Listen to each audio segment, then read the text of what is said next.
Before we get started, does anyone want to get out?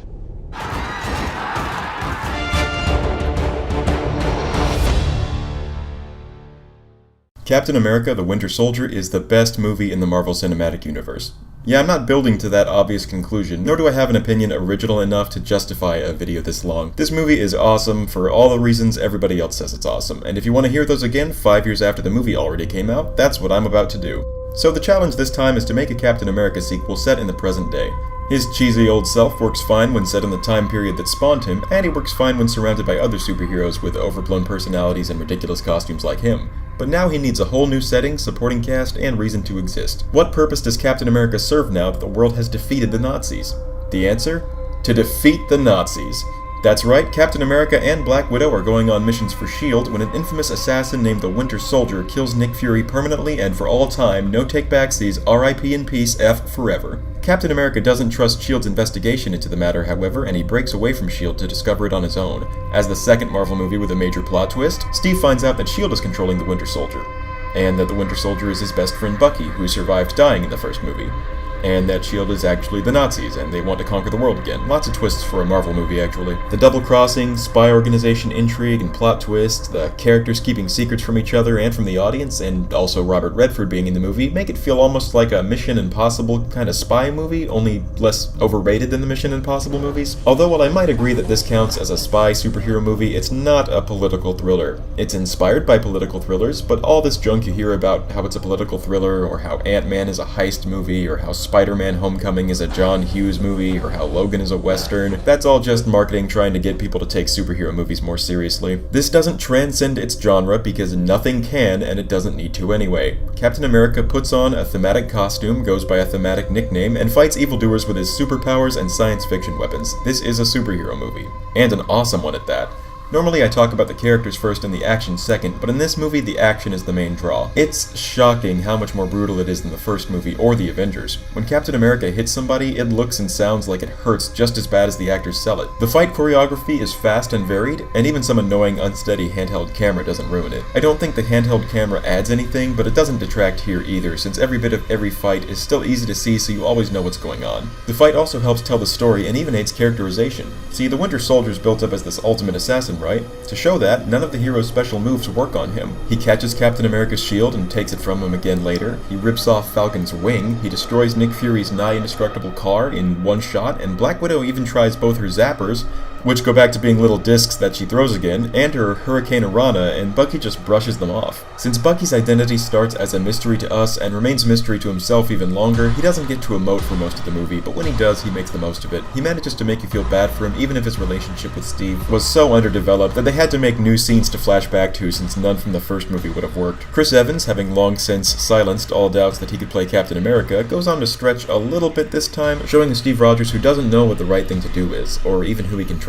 Scarlett Johansson got some backstory in the Avengers, but here she gets personality. She lives vicariously through Steve since she's 100% committed to work, as far as we know at this point, and you buy it when she dishes out tips on how to go into hiding or she makes up lies on the spot. She's not just believable as a spy anymore, but as a regular person you could run into at any given office. Or, well, a regular person you wish you could run into at any given office.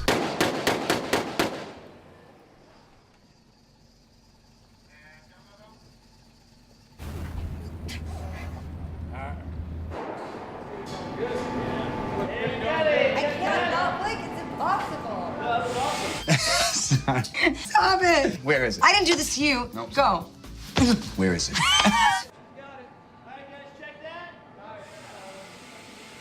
Falcon really does not need to be here. He feels as tacked on as Black Widow did in Iron Man 2. Luckily, Anthony Mackie has great chemistry with Chris Evans and is both funny and a believable action hero, so I'm fine with his inclusion.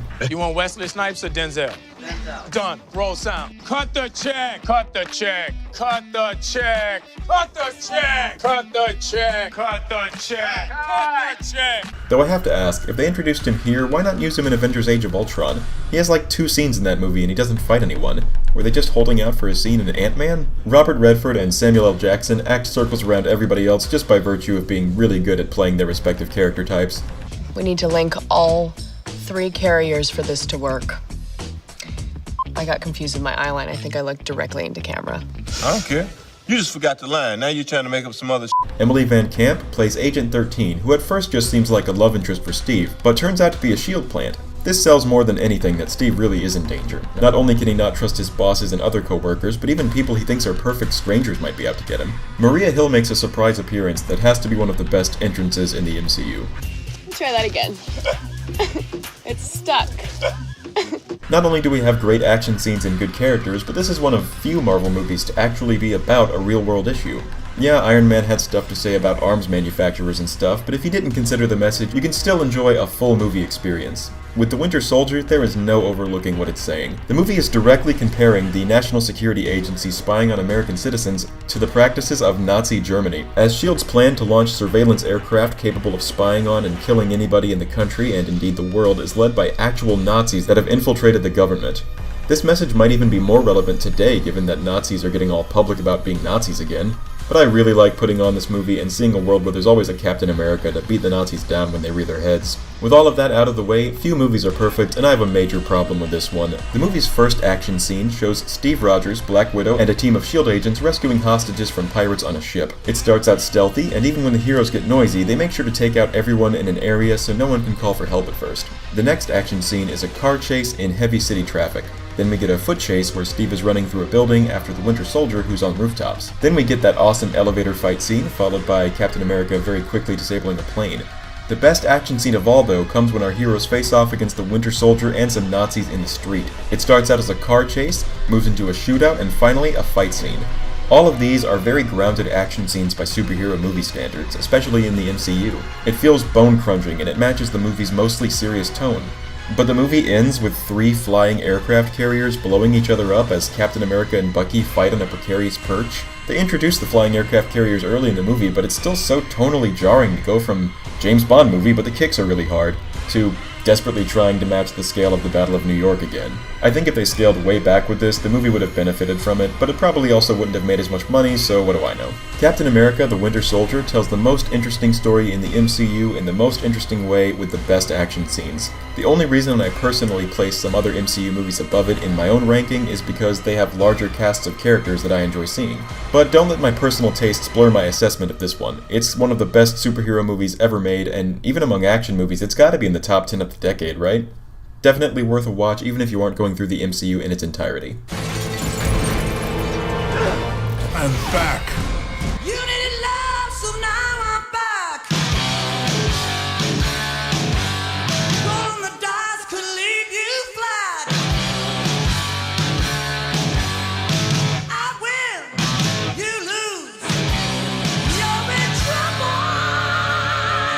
'Cause I'm back. Once again, we have 2 bonus scenes. The second one just shows that Bucky's independently learning about his past, but the first one shows that the Nazis are still around, having taken advantage of their former SHIELD connections to acquire Loki's spear from the Avengers, which they used in science experiments to give powers to 2 new supervillains/superheroes, Scarlet Witch and Quicksilver. It's sad to think that this scene characterizes Quicksilver better than anything in Avengers Age of Ultron. What the heck went wrong where the live-action Quicksilver who looked like this ended up being the cool one? Ugh.